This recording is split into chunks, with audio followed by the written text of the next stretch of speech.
Well, today we are also talking about carpal tunnel syndrome. It's a common condition that could be quite painful. Dr. Rachel Scott is a plastic surgeon with Hendricks Regional Health, and thank you so much for being with us. We really appreciate it. Such an important topic. First of all, what is carpal tunnel? How do people know if they've got it? Sure. So carpal tunnel syndrome originates because the median nerve, which is one of the main nerves that kind of runs our hands and our arms, goes through a tight tunnel right here at the wrist. And it's got bone, bone, and bone, and then it has a very thick band here. So there's not a lot of working room, and if it gets inflamed or irritated, it squishes the nerve, and it can't work properly. And what do you feel when you're having it?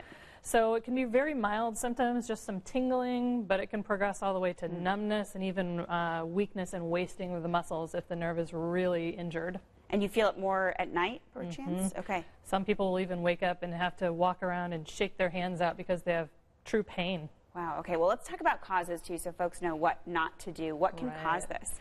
So I wish there was a short answer for that.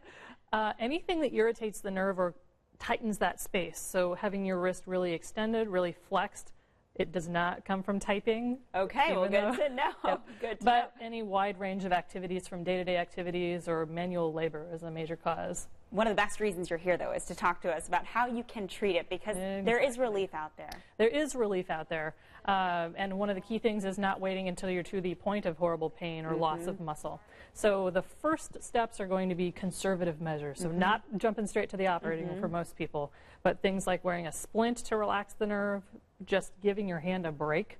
Things like taking over-the-counter Aleve or other drugs in that NSAID category, and even steroid injections in some cases.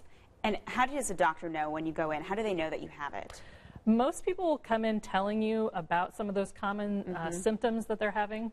There are some tests that we can do, EMGs, that kind of test the conduction of the nerve and how it's working.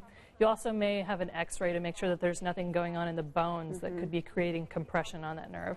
More common in women or men or everyone? Unfortunately, we're set up for it. All right, all right. Doesn't mean that we'll have it, but more common for women. Well, ladies, yeah, something to watch out for sure. Dr. Rachel Scott, thank you so much for joining us and talking to us about really a syndrome that impacts a lot of folks out there. So if you're looking for ideas on how to fix it, thank you for coming in. Thank you. You might not need surgery. You might just need something over the counter. So thank you so much. We appreciate it.